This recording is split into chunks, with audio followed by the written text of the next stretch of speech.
more important part of our game to realizing equity. Yeah, you have the luxury of being able to take free cards. You can pot control and give yourself a chance to get medium strength hands to showdown. And you can also delay the c-bet, which I think is something that we can definitely focus on here as well. And it's just important to mention, I guess, that just because you check back the flop does not mean that you're always giving up. Yeah, and that's something that certainly a lot of small stakes full ring guys make a huge mistake of, is just every single time they check, like in position, or out of position for that matter, like they're planning to just, they're just basically throwing in the towel and making it very, very straightforward and never balancing that. Yeah, bet with good hands, check with bad ones, right? Yeah, so every time they check back, they're done with a hand. Or you could take that a step further and say that every time they check back the flop, they have second pair or ace high, and they're going to call one and fold the river.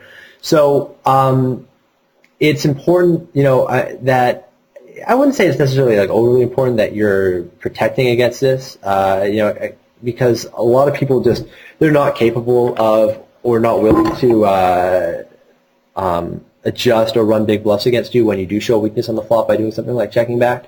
I can definitely think of times where you can check back to induce because people might check raise as a bluff on the turn and bet the river, putting you on some medium strength hand, thinking that you can never have anything. Or, maybe people aren't, as likely to say, bet the turn and bet the river just because you check back the flop.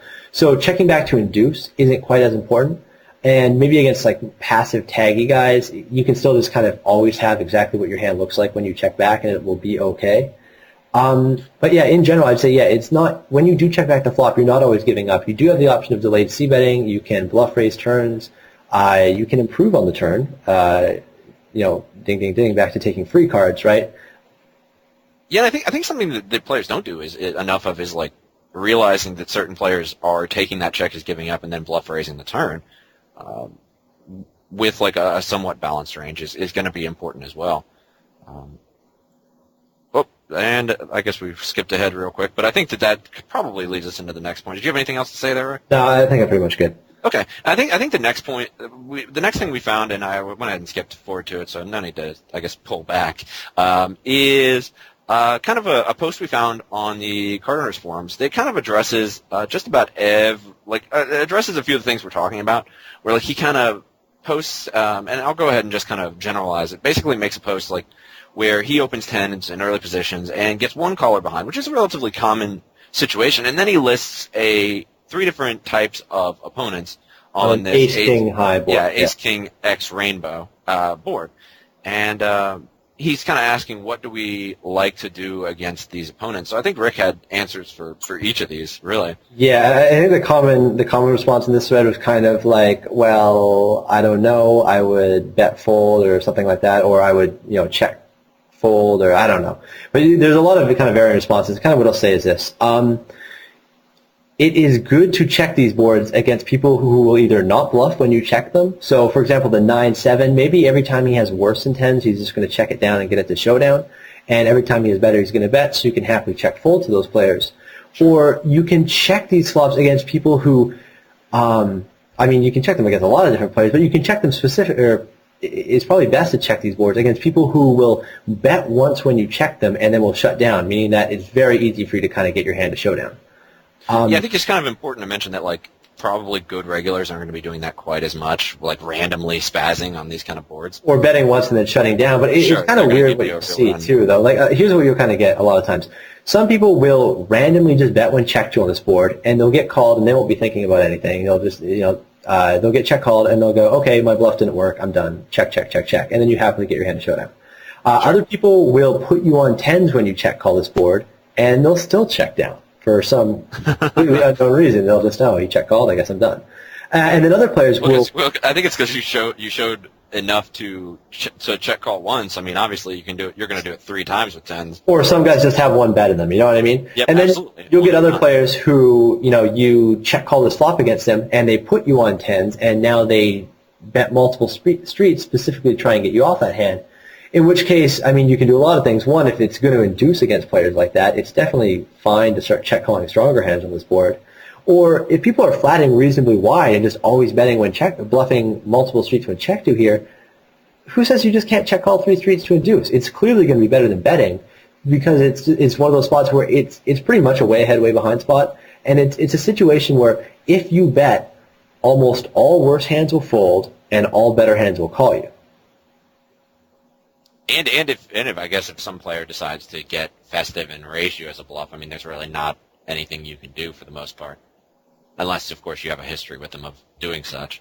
Yeah, but, yeah, it's probably taking it like a step farther, I guess. Yeah. But okay, yeah. So I guess moving on from here.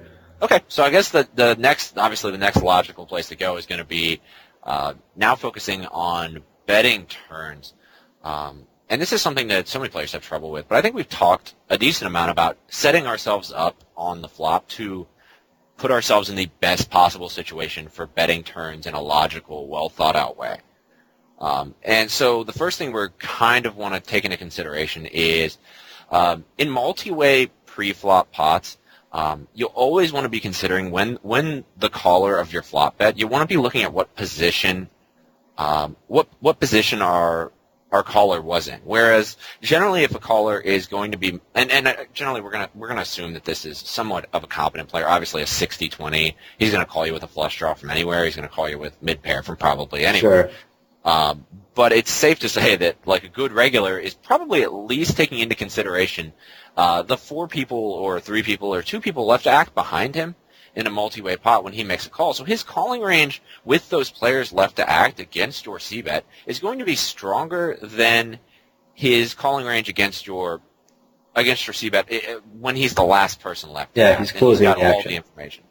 Yeah, when he's closing the action would be correct. And I think in the middle it kind of steps down, stronger, weaker, stronger, like starting at the position with the most people left to act and weaker. Yeah, a good way to summarize, I guess, would just be to say you should give more respect to people who call your c-bet with multiple players left to act behind them. Sure. Right. And I think that it's probably, and who knows? I mean, I think their range really does vary depending on who it is.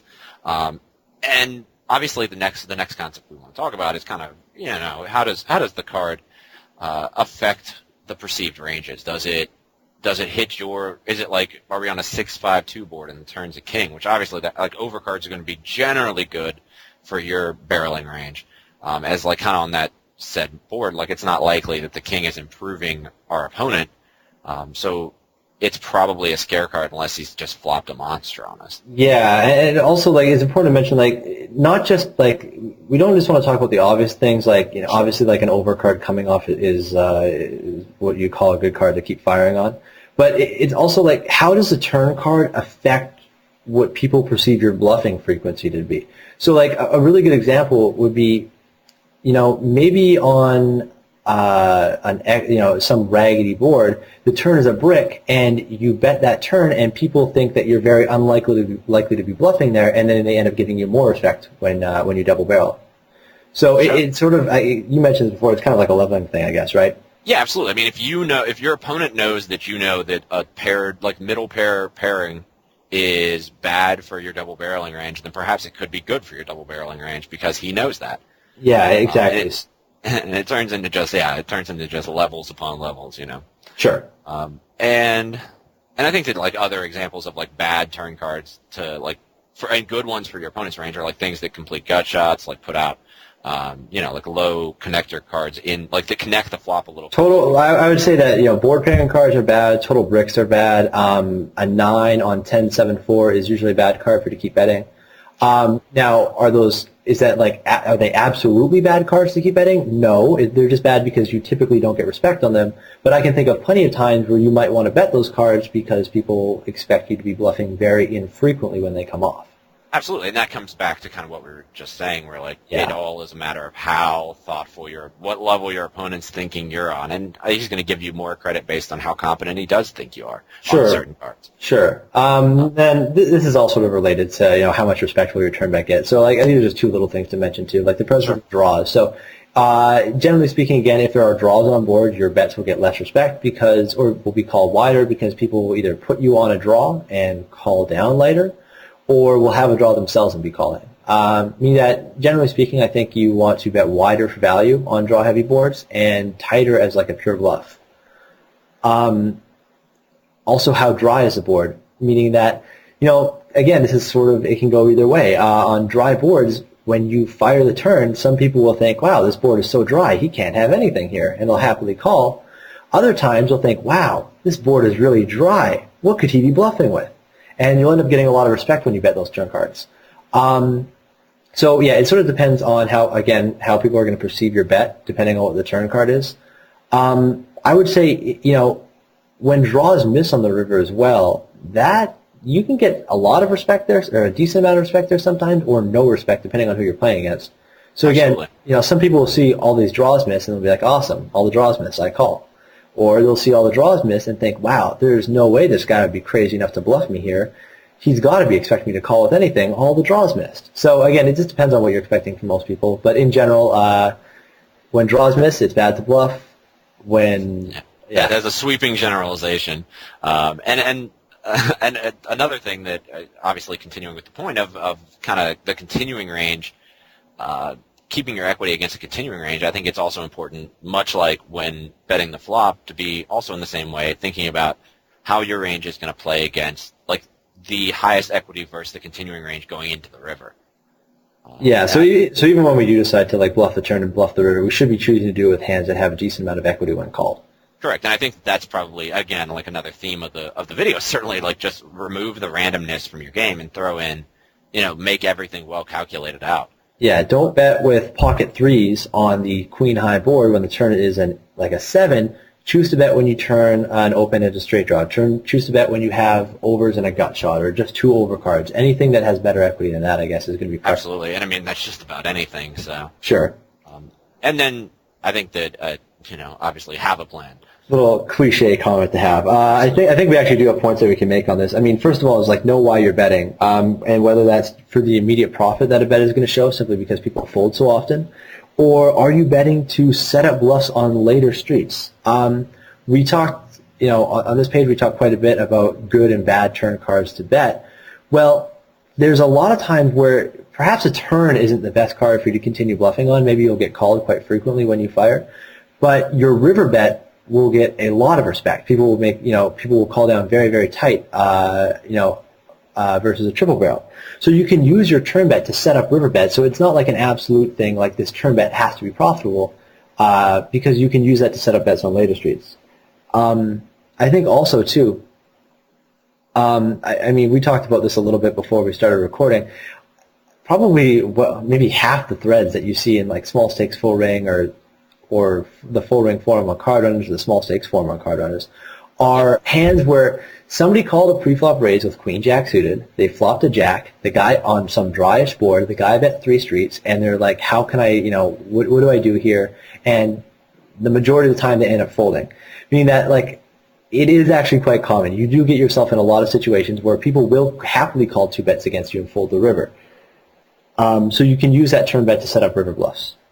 Yep, absolutely. Yeah, go ahead. Is there anything else you wanted to say before we hop into some examples? No, not really. I mean, I guess I would touch on a little bit on just trying to use maybe more concealed equity. I think we talked about this already, though, about just, when a ton of obvious draws miss, that's probably not the best time to choose to triple barrel with, say, ace-king high. But, so yeah, just use equity that, I guess, is not quite as obvious when you brick it. So, bet with, I guess, what I would say is if you're going to triple barrel, maybe try to do it with draws that aren't quite as obvious. And something like a gut shot on what would seemingly be a blank on, say you have a gut shot draw, that is going to get there and he's never going to see that coming. Yeah, exactly. So not only when you hit it will will be less obvious, but when you miss it will be less obvious, meaning that people won't be able to put you on all these missed draws and call down light. Correct. But yeah, so I guess I'm happy to move on to some examples now if you are. Yeah, I think what we'll do is we'll go over a few examples now. We have a few hand histories that kind of hammer home a few of the points that we've talked about. So we will go ahead and we'll meet you at the replayer. Awesome.